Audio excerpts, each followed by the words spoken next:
வணக்கம். மற்றொரு காணொளியில் இணைந்திருக்கின்றோம். திருகோணமலை ஸ்ரீ சம்புத்த ஜெயந்தி விகாரையில் புத்த சிலையை நிறுவிய சம்பவத்தில் முக்கிய பங்கு வகித்து துலார குணத்திலக்க மீது குற்றப்புலனாய்வுத்துறை சிறப்பு விசாரணையை தொடங்கியுள்ளது. சர்வதேச சிவில் மற்றும் அரசியல் உரிமைகள் உடன்படிக்கையின் கீழ் இந்த நபரை கைது செய்ய வாய்ப்பு இருப்பதாக உயர் பாதுகாப்பு வட்டாரங்கள் தெரிவித்துள்ளது.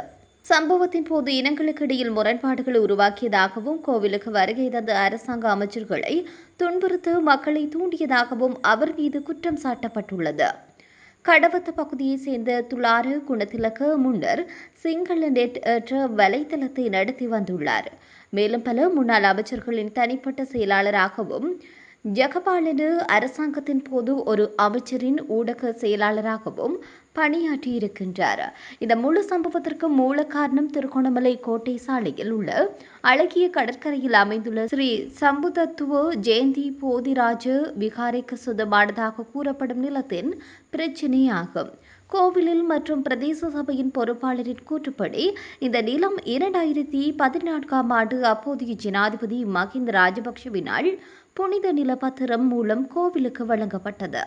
இருப்பினும் 2023ஆம் ஆண்டு தொடங்கப்பட்ட டச்சு பேஹாபி என்ற வணிகம் தற்போது அந்த நிலத்தில் நடத்தப்பட்டு வருகிறது. ஐக்கிய தேசிய கட்சியின் திருகோணமலை தொகுதி அமைப்பாளர் திபானி லியனகேவினுடைய உறவினரான எல்டி பெரேரா பிரதேச சபையின் ஒப்புதலுடன் இந்த தொழிலை நடத்தி வந்ததாக கூறப்படுகின்றது.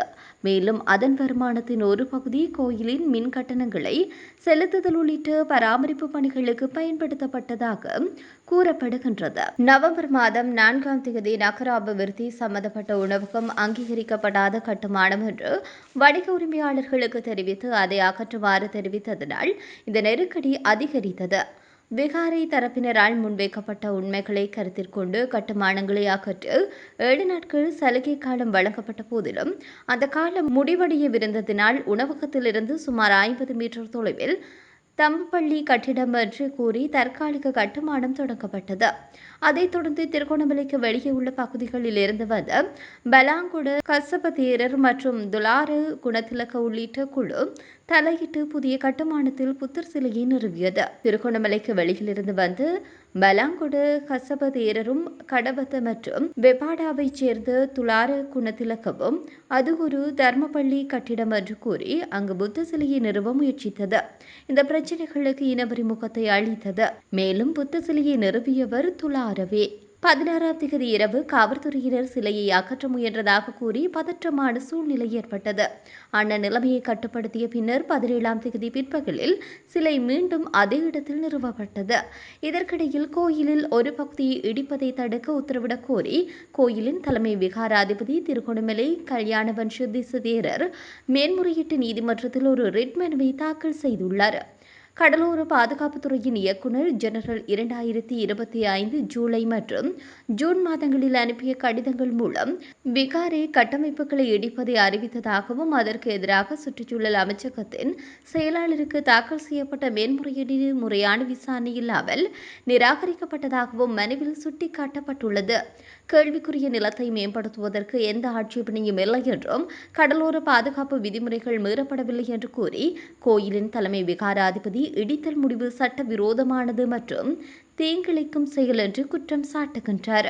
இந்த பிரச்சினைகளை தீர்க்க தேசிய மக்கள் சக்தியினுடைய திருகோணமலை மாவட்ட நாடாளுமன்ற உறுப்பினர் ரோஷன் அக்மிமானு தலையிட்டு திருகோணமலை மாவட்ட சாசனரக்ஷ பாலமண்டபத்தினுடைய முன்னணி பிக்குகள் மற்றும் அரசு அதிகாரிகளுடன் சிறப்பு கலந்துரையாடலை நடத்தினார். அங்கு எட்டப்பட்ட ஒப்பந்தத்தின்படி சர்ச்சைக்குரிய புத்த சிலையை கோயிலுக்கு சொந்தமான நிலத்தில் வைப்பதற்கும் கோயிலின் பழைய கட்டிடங்கள் அமைத்துள்ள நிலத்தை துல்லியமாக அடையாளம் கண்டு அதற்கான எல்லைகளை குறிக்கவும் நடவடிக்கை எடுக்கப்பட்டுள்ளது. இதேவேளை திருகோணமலை சம்பவத்தில் பௌத்த பிக்குகளை தாக்கிய சிரேஷ்ட காவல்துறை அத்தியட்சர் உள்ளிட்ட காவல்துறை குழுவினரை உடனடியாக கைது செய்யுமாறு காவல்துறை மா அதிபரிடம் இன்றைய தினம் எழுத்துப்பூர்வ முறைப்பாடு வழங்கப்பட்டுள்ளது. மக்கள் போராட்டத்தின் குடிமக்கள் அமைப்பினரால் குறித்த முறைப்பாடு வழங்கப்பட்டுள்ளது. காவல்துறை மா அதிபர் பிரியந்த வீரசூரியவிற்கு அனுப்பப்பட்ட குறித்த முறைப்பாடு கடிதத்தில் கடந்த 16ஆம் தேதி இடம்பெற்றதாக கூறப்படும் இந்த சம்பவம் தொடர்பில் பல குற்றச்சாட்டுகள் முன்வைக்கப்பட்டுள்ளது.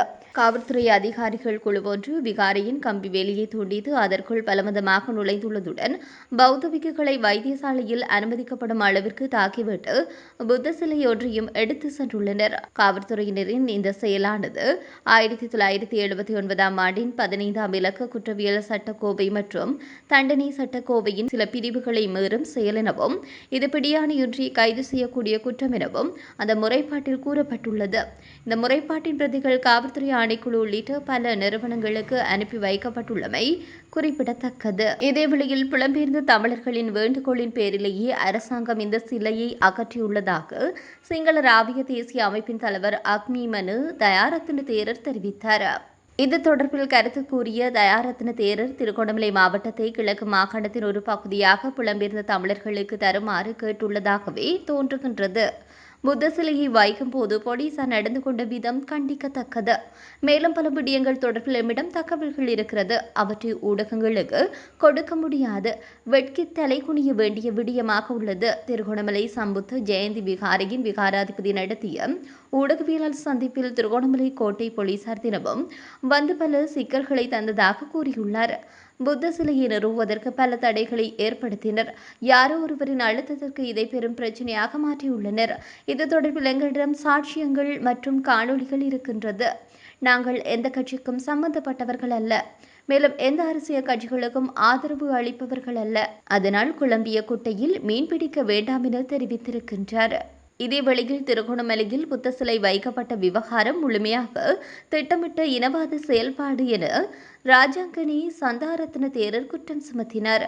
திருகோணமலை புத்த சிலை தொடர்பில் பலாங்குட கசப தேரருடன் நெருங்கிய தொடர்புள்ளது. கசப தேரர் முழுமையான இனவாதி. கசப தேரருக்கு பணம் கொடுத்தால் அவர் என்ன வேண்டுமானாலும் செய்யக்கூடிய ஒருவர். கசப தேரர் தலையிடும் விடயங்களில் குழப்பங்கள் ஏற்படுவது வழமை. அதற்கமைய எதிர்வரும் 21ஆம் தேதி அரசுக்கு எதிராக பேரணி ஒன்று நடத்தப்பட உள்ளது. இந்த பேரணி சமகால அரசாங்கத்தை கவிழ்க்க நாமல் ராஜபக்ஷவினால் முன்னெடுக்கப்படும் செயல்பாடு. திருகோணமலைக்கு அடுத்தடுத்து தேரர்கள் செல்கின்றார்கள். ஞானசார தேரரும் சென்றார். அப்படியென்றால் ஏதோ ஒரு பிரச்சனை உள்ளது என அனைவருக்கும் தெரியும். தவறான விடயங்களுக்கு நாங்கள் எதிர்ப்புத்தான். அரசாங்கத்தை கவிழ்க்க இந்த மோசடியாளர்கள் என்ன வேண்டுமானாலும் செய்வார்கள். அதற்காக இனவாதம் மதவாதம் தூண்டப்படும் என நான் பயமின்றி கூறுவேன். இந்த மோசடி செயற்பாடுகளில் ஏமாற வேண்டாம். நான் பொதுமக்களிடம் இது தொடர்பாக கேட்டுக்கொள்கின்றேன் என அவர் தெரிவித்தார். போதைப்பொருள் கடத்தக்காரர்கள் ஏமாற்றக்காரர்கள் திருடர்களினால் இந்த அரசாங்கத்தை கவிழ்ப்பதற்கு முயற்சிகள் முன்னெடுக்கப்படுவதாக ராஜாங்கனி சந்தாரத்ன தேரர் மேலும் தெரிவித்தார். கடந்த காலங்களில் மத நல்லிணக்கத்தை சீர்குலைக்கும் வகையிலான கருத்துக்களை வெளியிட்ட குற்றச்சாட்டில் ராஜாங்கன சந்தாரத்ன தேரர் கைது செய்யப்பட்டு விளக்கமறியலில் வைக்கப்பட்டிருந்தவர் என்பது குறிப்பிடத்தக்கது.